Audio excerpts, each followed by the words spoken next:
and that is progesterone cream that women use for menopause. Have you heard of that stuff? So yeah, you rub the progesterone cream on your nutsack. And what is it? And your body, most men the majority of it will be converted into testosterone. Really? Very interesting. I did not know. And it will, if you have an enlarged prostate, it can help to shrink it. It's crazy.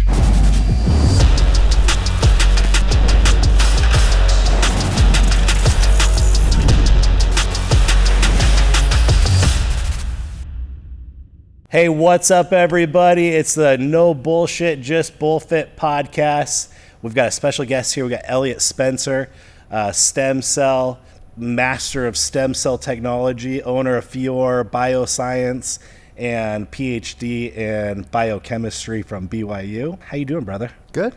Yeah? Yeah. Where's your colorful pants? I chose these pants from Costco, but to colorblind people, they look just as colorful as your pants do. We'll have to get you a pair of matching design, different color. I think I need to bulk up a little bit before I can sport. Well, you see, the trick is first you buy the pants, and then you bulk up. Oh, It empowers you. I see. Yeah, Okay. it kind of forces you grow to- into the exactly. pants. Yes. That's what my parents would say when I had to get new shoes that were 2 sizes too big. Probably on sale. You'll grow So into you grow into them. Kmart. Yeah. Okay, tell me about how you got into stem cell research and like your biochemistry was your major, but you decided to get into stem cell. Why did you decide to get into stem cell? You could have done a lot of things there. What sparked the interest? Biochemistry PhD kind of led me to working with cells and cell culture. And one of the things I would do routinely, it wasn't actually my research, but it was required to complete my research, and that was to isolate, harvest, and cryopreserve cells and store them in liquid nitrogen or a -80 freezer, depending on the situation. So I had that skill set, which isn't rocket science, or at least I haven't considered it to be rocket science, but I routinely test all the products that are out there that claim to be live cells and cryopreserved, and I do it routinely and I document it. And I have yet to find another company out there that claims to do what I do that has any live cells post-thaw when it comes from solid tissues. And that's the thing that I guess we did that was a bit of a breakthrough, being able to take something as solid and rubbery as an umbilical cord and make it flowable enough to administer as, therapeutic. A lot of the people that we watch on sports have used my product, actually. A lot of NFL players, a lot of UFC guys, for all sorts of different things. It gets them back in action quickly without all the downtime and the rehab and so on. But getting that stuff into a flowable state, and then freezing it, and then storing it, and then shipping it. We actually ship all over the world, on dry ice, and then having the physician be able to thaw it out and inject it and have the cells survive that entire process. That's really kind of where the magic is. Okay. So you guys aren't like shooting people there at Fior? No, we're not allowed to do that. In fact, all FDA disclaimers just pretend I said all of those. So. Okay, gotcha. Yeah. And so for those that are not familiar, what are stem cells and why are they important? Yeah, so it's interesting because, people will talk about MSCs, they talk about stem cells.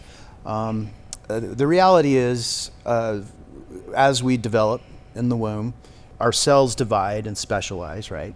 Kidneys, brain tissue, all these different kinds of cell types originate out of the original stem cell, which is the fertilized egg. Over time, the specialized cells kind of hit their terminus and they become what they're meant to become. There's no stem cell aspects left to that cell in particular.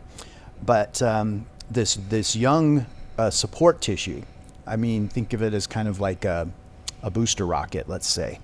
A newborn, healthy human being forms in 9 months. All that choreography takes place. And to do that, all the supportive tissues, this is the umbilical cord, the Wharton's jelly inside the cord, the sheath contains 80% MSCs, mesenchymal stem cells. You got the amniotic membrane, it's loaded with some stem cells. It's probably the smallest fraction. And then we've discovered rich sources of stem cells inside the placenta itself, because the vasculature of the umbilical cord extends into the placenta. And so this placenta does a lot of different things. It supports the development of a human being, but it also is a mediator and a filtration between the mother and the baby. So it's not often that the mother and the baby are actually perfect genetic matches, where if they were both adults, they could swap a kidney. That's actually not It's very interesting. typically the case, right?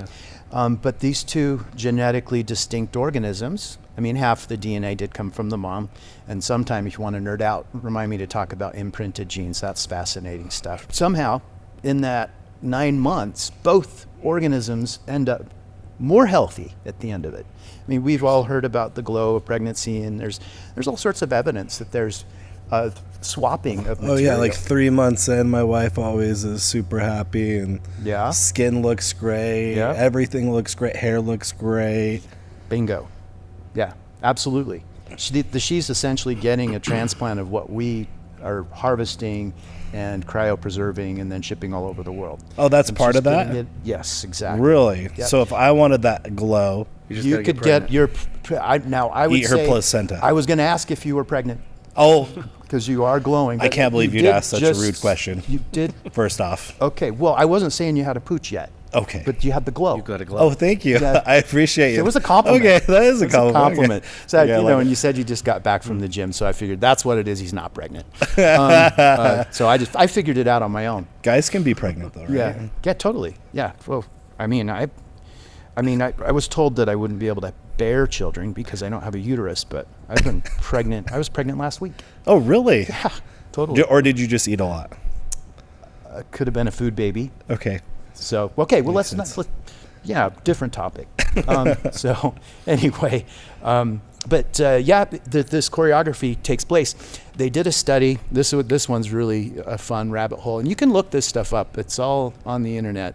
They did autopsies on the brains of mothers who had born children, died of natural causes, so, 70s, 80s, whatever. And they looked at the genetic material that was being expressed in the brain. So, we all have genes. Some get turned on, some get turned off, depending on the tissue type. Some, very few of the genes are actually active. The rest are, dormant. And in the case of the mother's brain, they were expressing, these are mothers that had at some point in their lives male children. They had Y chromosomes. So everybody knows that what makes a man and a woman is an X and a Y chromosome. And I mean, I identify as a lesbian midget, but woman, but technically I'm XY. And I think you guys are as well. And so, yes, we are. So, but women don't have any Y chromosomes, theoretically, right? That's the dogma. But mothers that have had male children are expressing Y chromosomes. So not only do they have them in their brain tissue, they're also being expressed. What? Yes, yep. Okay, so they have it in their brain tissue, but nowhere else? Oh, no, they probably find it all over the place. But they studied it in the brains. It's interesting because my mother had 2 sons, and she was an only child. And, we were rambunctious kids, very male. And my little brother's a doctor over here in Alpine now. But when we were in high school, she was not your typical only child female mom type. She wanted to be a skydiver. She got her CDL. She started taking flying lessons. She was fun out when we go camping and rock climbing and stuff. Very possible that maybe there's some sort of an evolutionary benefit to having your male children's genetic material in you so that you've got some commonality of some sort. So maybe you can understand them, be the right kind of mom for them. Who knows? Yeah. Maybe it's just possibly, yeah. Hypothesizing. Yeah. Why on earth would something like that happen? And then imprinted genes, since we're already on the topic, they found that I was supposed to remind you. Imprinted genes. Yeah, but this is related because they did the same study in brains. Because, it's one of the most fascinating things about us, right? The brain. I mean, what the hell is it? Is it really just a sex organ? because some people have posited that, or, is there more to it? And they found with imprinted genes that, how you get half your genetic material, some from each parent, and it gets kind of squashed up and mixed and matched, hence all the variety. But they found that the mothers, or all of us, you, me, all of us, are primarily expressing our mother's genetic material in the higher reasoning and thinking parts of our brain, the cerebral cortex, the gray matter. We're mostly expressing our mom's genetic material. What? And the lizard brain, dad. I kid you not. This is all out there. It's published. It's been verified. They did differential display. I know how to do that. I understood the science. They did their follow-up homework. Okay, so are you saying that your personality is going to be like your reasoning personality? So then you should get be your in the whole mom? thing about where does your personality come from, right? Yeah, I feel like how I'm much of it different is from your both my intellect, your parents. intelligence, your thinking, your higher reasoning, your gray matter. Yeah. But if your mom's smart, she's generally going to have smart kids. The dad can be really smart, and the kids might not get it. Oh. Because that part of the brain that does the being smart stuff, Yeah. which is, I know I'm getting really scientific, but the part It's of the brain controversial too. that does the being smart stuff. Yeah, well, everything's controversial right now. Oh yeah, that's Yeah. true. Yep. Yeah, How dare you, sir? that what I just said was controversial. So let me ask, what's the benefit of receiving a stem cell therapy treatment? Great question. So, we've done a lot of analysis on our very own product. We normalize it when we manufacture. We make sure that it has a certain percentage of live cells, a certain number of live cells per milliliter. But a lot happens when you do this. So I'm going to just tell you about a really cool experiment. And I've corresponded with the authors of this set of papers. It's multiple papers. And they gave me all of their protocols. Scientists are great when they're in academia, they share everything. When they're in industry, they keep everything Hide secret, it, right? yep. Yeah, so, but they were really cool because they were academics and they told me how they did all of this stuff. But what they did is they took pigs and they injured the pig's heart systematically. So they did like an incision or, in the heart to kind of simulate like a heart infarction or something, right? Mm-hmm. And then they took human, so just remember that. It's not super relevant, but it is interesting. They took human Wharton's jelly, which are the MSC-rich portion of the inside the casing of the umbilical cord, where most of the MSCs are, the stem cells. It's sort of where the mother lode is. They took that from humans, they labeled through incubation with ferromoxetol or ferriheme, which is, non-toxic iron oxide. The cells soak it up, then you can see the cells in an MRI. 6 weeks later, they put the pigs in an MRI. I don't know how they got them to hold still, because they gave the pigs an IV of this human cells that had been labeled. An IV, right? Mm-hmm. Like in their little hoof thing, right? Mm-hmm. The they ones that hadn't been asleep, yet. maybe. Maybe they made them do it during nap time. I don't know. Okay. And I don't know a whole lot about pigs. I know that genetically we're pretty similar, and we don't have a whole lot of HLA issues, and that's why you get some organ transplants back and forth, xenografts, if you want to do the Latin. But they found that 6 weeks later, all the cells that they had introduced that have been labeled in the MRI had all localized at the injury site at the pig's heart, and that those pigs' hearts had healed. What? For how long did they? 6 weeks. 6 weeks? 6 weeks later, the cells are still there, they're still alive, and they've all migrated to the site of injury. Even though they didn't directly inject it into the heart? Exactly. That's but the key. It went intermuscular? You nailed or it. That is the key. They did IV. Right into the blood. Oh, Into my the bad. blood. So, okay, IV. So your Yep. circulatory system is like the super highway. Gotcha. Everything gets delivered over that. We could talk about your microcalyx and all these other kinds of amazing things that are being discovered in ways of kind of, seeing that as we age, some of these things break down, our circulatory system starts to go. And that has lots of repercussions. And that's a tangent. But basically, this was evidence, strong evidence, that first of all, inflammation is a natural part of the healing process, right? When it's generalized inflammation, that's a different story. But when it's an acute injury and you have that localized inflammation, it is the mechanism by which our body recruits our endogenous machinery our own stem cells, our own healing factors and agents. It recruits those, and then the tissue can regenerate and heal and so on. So inflammation is important. And inflammation is what likely attracted the cells and caused them to settle down at the site of injury in these pigs' hearts. So the question is, are they engrafting? Are they becoming heart tissue? Whatever. What we are seeing, this is irrefutable, that they are behaving as nanobots. And I don't know if you've heard of exosomes yet. That's a new fad, which is fine. I mean, we deal with exosomes too at our laboratory. But exosomes are things that cells secrete that might have growth factors and healing agents in them, right? Regenerative medicine, like a little miniature pharmacy, right?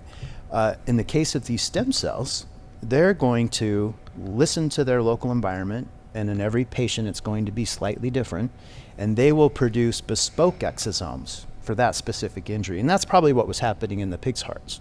Maybe the human cells weren't becoming pig heart tissue, but they were definitely a part of the healing process. Then there's another crazy thing that they've been able, and it's easy to demonstrate this because all you have to do is take genetic samples. But they found that there's mitochondrial transfer taking place. So if you have a bunch of live cells, or even if you have a bunch of cells that have been cracked open in the process of making them flowable, because that's natural. That anybody that tells you otherwise is full of crap. We kill a lot of cells to turn a rubbery umbilical cord into something flowable. And the real challenge there, of course, is you kill the cells, but can you arrest the cascade of death that would follow from healthy cells that survive the process? Because there are.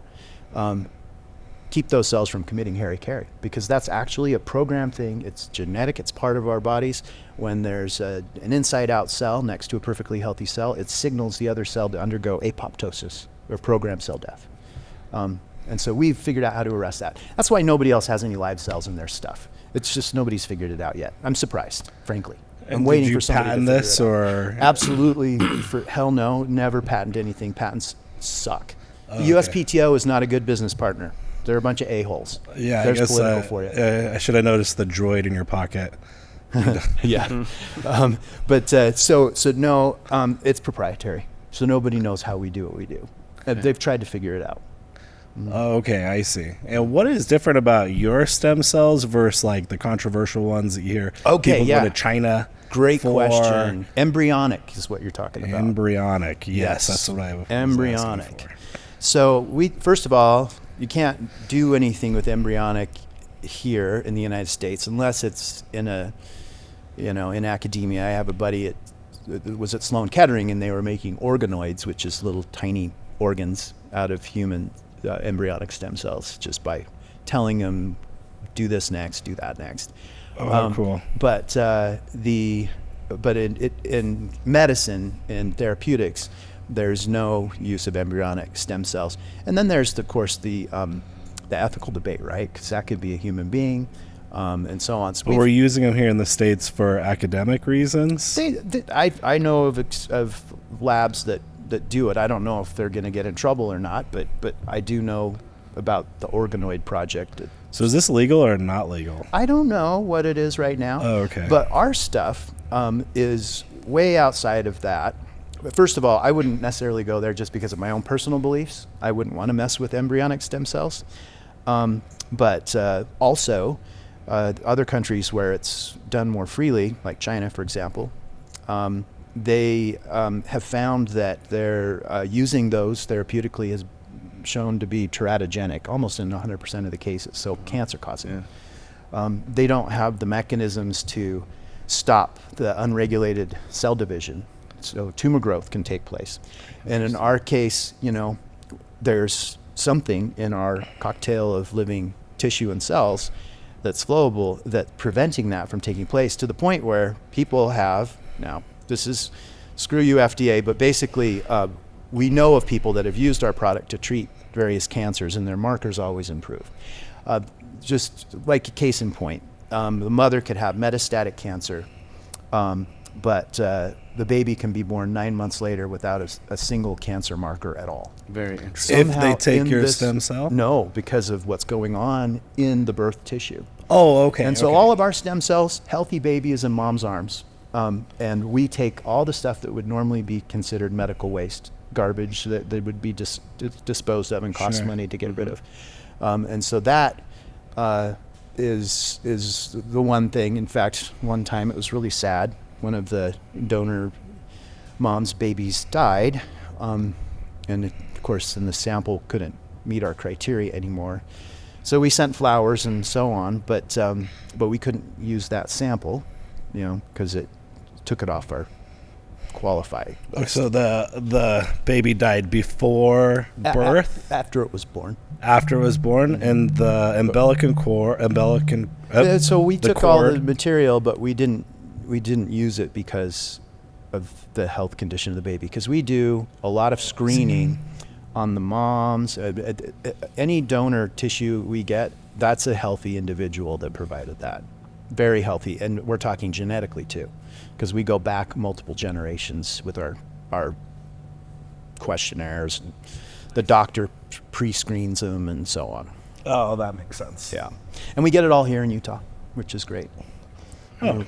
There's different ways to get stem cells. Mm-hmm. I've heard of ways that you can pull from an adult body, whether it's like adipose tissue. Autologous. Yes. Or Bingo. there's the kind that you have. What's the difference between the two, and why Absolutely is your great product question. so much better? Autologous, of course, what you're doing is you're kind of helping what your body should be doing naturally anyway. Mm-hmm. If you're living a healthy lifestyle like you guys, you're eating right, you're working out, your body's going to take whatever stem cells you already have, your autologous stem cells, auto meaning self, those cells from your fat tissue, from your peripheral blood, those cells are already going around your body and looking for inflammation, kind of like in the pig heart study. And so you should be getting all of your natural healing potential if you're living a healthy lifestyle without having to go have a doctor do a liposuction on you and then do this where they add an enzyme to break down the little fibers that or structure that holds the fat cells together, and then inject it in the patient. I think in their minds what they're imagining is that they're concentrating that stem cell power from your body and putting it where they think it's needed, not letting your body do it for you. The difference here with our product is what we're talking about, rather than autologous, is an actual transplant from a younger, healthier organism. And so particularly if you have something genetic that you're treating with our product, you would definitely want to do something other than autologous, right? You want a transplant, you want healthy, fresh graft, right? So yeah, that would be the major difference. Okay. But yeah, there's a lot of autologous. There's PRP. Everybody's heard of PRP now, platelet-rich plasma. And there's adipose, and there's peripheral blood they've also found. Our products, when we harvest the birth waste, we try not to let anything go to waste. And so part of that harvest is a whole bunch of PRP from a newborn. Very interesting. Plasma? Platelet-rich plasma. Yep. The stuff that people go and they spend who knows how much to their doctor that has this little kit, and they pay $200 for the kits. What a ripoff. So I know how to do it with that kit. Anyway, and then they'll get your PRP, pull your blood, harvest the PRP, get rid of as many red blood cells as they can, et cetera, and then go and localize it and inject it. Well, our cells from the newborn birth waste, healthy baby in mom's arms, I have to keep saying that. I just want to make sure we know that's the case. That material is younger, healthier, more vibrant, and but it's otherwise PRP. And that PRP is, for us, acts to improve the microenvironment of the cells that are floating in the PRP. So our stem cell injectable stuff is loaded with, and this is for research use only, FDA, so screw you guys again. That PRP actually does lots of different things and is therapeutic. And what we're talking about in our case is it's from a newborn, not the same person. It's not autologous. Yeah. Sure. Are all stem cells considered pluripotent, or are some stem cells specifically designed for like a specific injury, or do you just get those baby stem cells and they just go to work and do what they need to do? The latter. So you've got various hierarchy. You have this hierarchy of potency. There's pluripotent, totipotent, What are those two words? I don't even know So what potent these are. means what the Latin root, in potential, right? It's what the thing can become. And toady, obviously, you know what that means. There's multipotent, there's pluripotent. Pluri is, several. Multi is, more than one. And toady is we're talking about embryonic stem cells. And so our material is canonically considered to be multi and pluripotent, not totipotent like an embryonic stem cell. So yeah, Very fascinating. Yeah. Okay. So we can inject this any which way we would like. Let's talk about like the youth benefits. I mean, we're in Utah, arguably top 5 states for keeping youthful. We're very on top of our game here. So we're really youth conscious here in Utah. Yeah. We're 4,000 feet up in the air, so we're always keeping really healthy. yeah. How many stem cells should I be taking on like a monthly, weekly, or yearly basis if I want to take advantage of those youth benefits? Well, so kind of what we've observed, since we aren't clinicians or practitioners, nor are we authorized to tell clinicians or practitioners how to use the products for research use only. Screw you, FDA. Yeah, screw you, FDA. Really, the limiting factor is cost. It's so expensive. We know very few people that can afford it, and that I don't know if I'm allowed to name them, so I won't. But there's some pretty famous people that use a lot of our stuff because they can afford it. Oh, wow. Are these celebrities? Yes. And I've listened to podcasts like Tony Robbins and a lot of these guys that are constantly receiving Tony therapies. Robbins? Oh, yeah. He He wrote a knows a whole lot book about on this. this? So fascinating. Life Force. Life Force. Life Force. Yeah. Yep. And yep. Does he own a stem cell company or? Well, no, but he is a big promoter of it. So he's had a lot of genetic complications that Marfan's syndrome. Yeah, that he is. he's always explained. growing, right? He's got the banana fingers. Acromegaly, Yep. a little bit of acromegaly. And so he's been a big proponent of just sharing his experiences with it and the things that it's done for him personally. There's a lot of celebrities that I've read about or heard about or listened to podcasts on that are either doing it here or they're flying to places like Dubai to do it. Banana hands, that's what he calls them. Jeez, you're huge. I need to rewatch that. That So, sounds like a good show. Do you see more of a purpose with stem cells to heal injuries for overall youthfulness, energy? Like, what do you see the main benefit when it comes to stem cells? Okay, so I was a nerd in school, and I don't get injured, so I've used it for anti-aging myself, and I've used a lot of it. And I don't necessarily take great care of myself, so I'm not going to be a poster child, but I'm 54, and I have a six-pack, and I don't have to work very hard, to be healthy, and I have zero health issues or complaints whatsoever. Like Wow. none. That's No, pretty no cool. injuries or anything. I mean, I had plantar fasciitis, and the stem cells fixed that for sure. Oh my gosh. But anything acute, of course, the sooner you can get on it, the better. Yeah. But anti-aging is definitely taking off, and I'd say we probably send more stuff out that gets used in a research format as an IV outside of the United States, where we're highly overregulated. And those patients are more and more doing intravenous administration, and they're doing it more often. They're doing it to reverse aging. Okay. Yeah. Is that the only way you can get it? Or can you put it intermuscular? IM's great, and we've had great feedback from IM, especially if they're treating an injury, to hit the muscle near the site of injury. Just a super easy way to do it. TRT is super popular now, and it's Yeah, like, just why not get just throw that in there? You could throw it in, yeah. Is the stem cell, I don't know, this is kind of a weird, more just me personally. Is it a viscous solution like testosterone, or is it very flowable? Good very question. It's actually, gosh, I should have brought some with me, but its viscosity, I would say, is less because testosterone is like suspended in oil, right? Yeah. Ours flows through a 27 gauge needle. Oh, Wow. okay. Yeah. Which I know is skinnier than your typical testosterone injection. Although much I so. do have a doctor friend who knows how to not have to. You can use an insulin needle. I'll tell you how to do it. Okay, sounds good. Yeah, so you don't have to use the big the fat. 24 He likes gauge. to go 18 gauge right in the I gauge. should go ahead and think. That's Just insane. give it to me. Yeah, Just 'cause he I like to can. fill it, No, you know? you can do an insulin needle actually. Okay, so you can do a very skinny needle for The stem cells. 27 gauge is the lowest we recommend. Oh, That's pretty small. interesting. I do 25. Insulin's 31 or 28, depending what you're using. But Yeah. Could you just pull with your testosterone? I would recommend. Or would it make it not You want usable? the right salinity and pH in the solution. That microenvironment's really important. Now, of course, you're going to get it into the body really quickly, and that'll mitigate some of those concerns. But I do it separately, not in the same syringe, let's say. Okay. Now, with stem cells, is it something that's done at a clinic, or is this something that anyone could just buy, take home? Right now, we only sell to research institutions and medical professionals. Okay.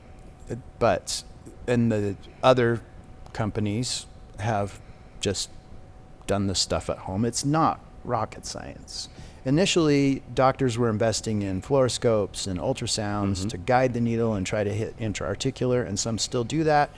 But we're finding that the intra-articular space doesn't have there is no vasculature there like you have in the muscle, and it's just not the best environment to put the cells in. And yeah, you're going right directly to the site of the injury, but there isn't anything to nutrient-wise or pathway-wise for the cells to encounter. They're just better off nearby, because your body delivers the nutrients that the different tissues need very efficiently. Obviously, we're miraculous things, and it does that using the systems that we have, whether it's your circulatory system, your lymphatic system, and just plain old transmission through solid tissues.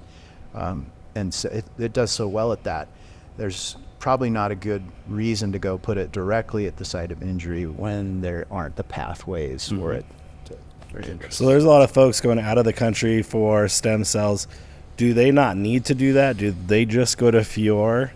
No, we don't do any treatments, but we got that Senate Bill 199 passed, which really the FDA is forcing states to resort to these kinds of things. It's unfortunate. But there are a dozen other states that are literally copying and pasting what we got passed this last legislative session. And it's already had repercussions. There are already a bunch of little FDA, brown noser shills that have written alarmist articles about how we flouted the FDA and so on and so forth. So ridiculous. Anyway, but because you're in Utah, you're in luck. And there are so many clinics that are using this stuff now under SB 199. Do doctors need specific training to work with stem cells, or could any physician? Yeah, there are people that will train you for a price, and they'll tell you that you need training, but no. Okay. It's pretty straightforward. Yeah. Especially the way, off the record, I would recommend things be used. The simpler, the better. Yeah, for sure. So you don't have to be an NP or a doctor to administer? Well, actually, in stuff? Utah, still, even with SB 199, you do have to be a doctor. You have to have a license to inject, believe it or not. You have to have a license to inject. That's how protected we are. I got you. Do you have any friends and family discount codes? Me and Todd want to try it out. We'll be your guinea pigs. Oh, yeah. Absolutely. We'll come up with some good discount codes involving the FDA. Love it. Okay, It's good. part of it. Oh, Part yeah, of the I'm code. sure they'll love it too. I feel like the FDA is going to bust down BullFit's store here any moment. I do this on purpose. I actually pick up other people's phones and make threats, bomb threats and stuff, without calling anyone. And I'll just grab their phone, because if the NSA is listening to us, it'd be really funny, and then demand that they send a Black Hawk helicopter. Nobody's ever sent a Black Hawk helicopter. So I think they're just too busy spying on everybody else. Right. Let me ask you, why do you think the FDA government, they're so strict on stem cell when there's so much promise behind That's a great question. treatments and That's a great the results question. that people are seeing? Well, and without getting too political, one thing that I thought of a couple of years ago, after all this stuff with the vaccine and COVID and everything else, and during the pandemic, the FDA was writing juvenile tweets about y'all aren't horses, folks, and just embarrassing. The FDA should be ashamed, and they owe the American public an apology for their behavior, which was just worse than juvenile. And during that time, I was thinking of all the things they were pulling from the shelves, whether they were discouraging people from using ivermectin, which turned out to actually be a very helpful treatment. Or closing gyms because There you you don't go. want to be exercising. Right. That's- But you could go to a George Floyd rally. So. Oh yeah, Won't and get any more Fuchsia said the political 5 than feet that. was just made up, like they never So even. yep, they came That back later on they're that. like it didn't. Yeah. Yeah, so I thought, like, you know what, I ought to make a website, fdasucks.com, which is taken, I think, and just put like 2 columns, one column where you can say these are the things the FDA recommends, and the other column, these are the things the FDA tells you to avoid. And then you can just go down those 2 columns and see which things are actually good for us and which aren't. And holy cow, do that exercise tonight. It'll help you fall asleep. Or no, it'll actually piss you off. But keep you awake. Yeah, it'll keep Yeah. you awake. But do that exercise and actually say in the last little while, whether it's pushing the vaccine or telling you ivermectin's horse medicine or pulling N-acetylcysteine off the shelves. N-acetylcysteine, if anybody knows what NAC is, that's a big deal. People were afraid to sell NAC. Now you can buy it again. But there was the only reason they pulled it off the shelves is because it was so helpful in treating COVID symptoms. Really? It's ridiculous. Is COVID even anything new, or is this something we've had? I feel like as a kid, I'd have weird colds, like just, Yeah. every 3 years, I'd be like, oh, that hit me way harder than the other colds did. Yeah, I'd get one of those every time my parents would let me out of the cupboard. So I don't think it was a cold. Oh, okay. Yeah. Very funny. Okay. It's funny you say that about NAC though, because it's one of my favorite supplements. It's what I've been fantastic recommending stuff. for years. What is Don't- NAC, guys? Come on, eggheads. N-acetylcysteine. And okay, If what is that doesn't answer your question, I don't know how else we It, can. it's probably its most Thanks, important bro. claim to fame is it's a precursor to glutathione. Now you know what that is, right? That's like our body's most powerful endogenous antioxidant, right? Think of your liver health. Oh, so okay, very, gotcha. very popular for liver health to start. That was kind of its claim to fame. Was Of course, I know. what It's this is. it has a whole host of things that it does, but and I think NAC is a wonderful supplement, especially if you feel like you're getting a cold. Like zinc lozenges are good too, right? And most people that are bodybuilding don't get enough zinc in the U.S. That's another thing to always make sure you're getting enough zinc. I supplement a lot of zinc. Yeah. As long as you get your multi-mineral, magnesium's another one that we're short on.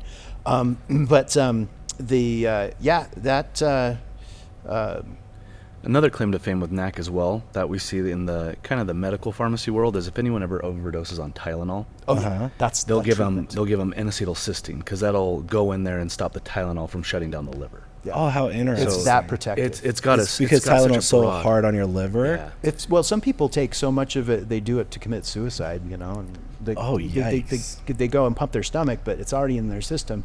The only thing they can do to protect your liver is give them NAC and Silmarillion or milk thistle, Yep. which is the other thing. Those are the two. Yeah. Gotcha. I would personally, I wouldn't use NAC on a workout day for a variety of reasons, and I could nerd out on Totally that. agree. But when you're getting sick or at night before you go to bed on a non-workout day, that's an awesome way to keep your youth and your skin and everything else looking young and glowy. Where do we get NAC? Anywhere. Now you can buy it anywhere. Yeah. For a while, the FDA had everybody afraid to sell it. They did the same thing with NMN, which got I feel like really they did it with famous. quercetin as well. I feel like they went Did across they? the board Well, on I bought a kilo of it, and so I haven't noticed yet that I You're can't so- buy quercetin. Quercetin's an amazing thing. Uh-huh. You should be taking a little bit of that all day long. It actually increases your T levels naturally. Oh, Todd, where are we at on that? Well, we haven't formulated one yet, but Okay. it's a solid supplement. Across You the got to board. be careful. It can stain your teeth yellow. Okay, There are never some mind. things that. We don't need that. Well, no, Yeah. you just have to Looks chug it. before Now we're health. You have to chug. No Yeah. swishing. No swishing. Just chug it. Okay, chug it real quick. Yeah. Hey, let's talk about hydrate. Eliott brought up magnesium and potassium having counter effects. Correct?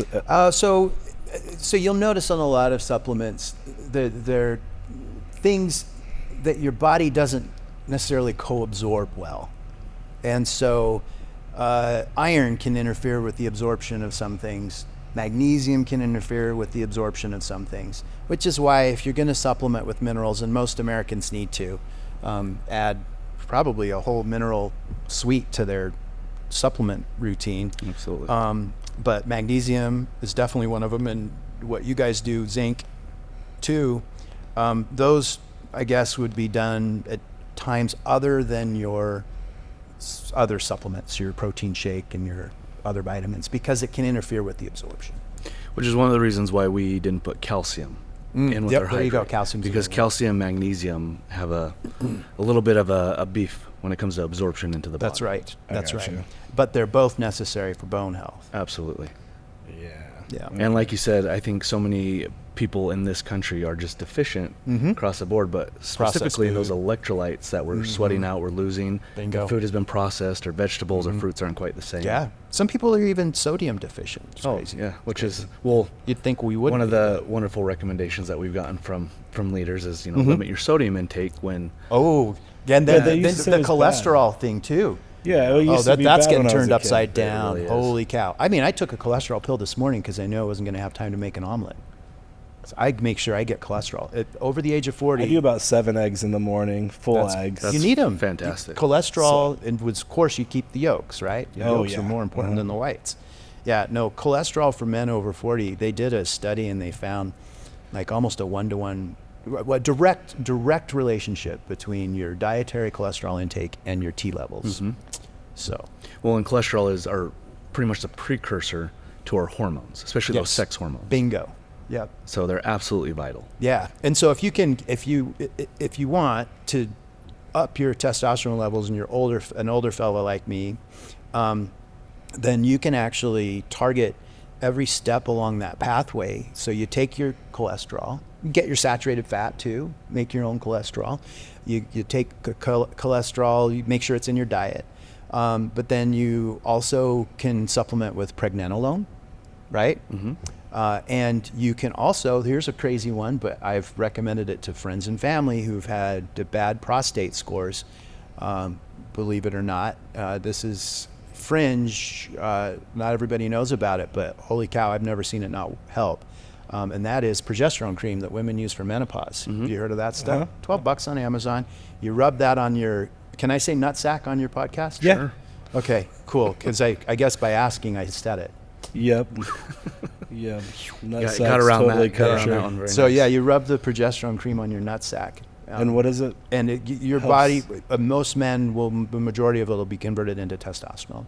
Really? Very interesting. I did not know. And it will, if you have an enlarged prostate, it can help to shrink it.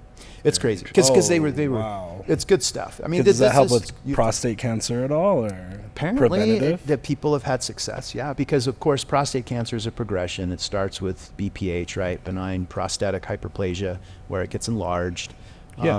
and then eventually cancer. And they, most doctors will tell you that every man will, if he doesn't die of something else first, he will eventually die of prostate cancer. They say that.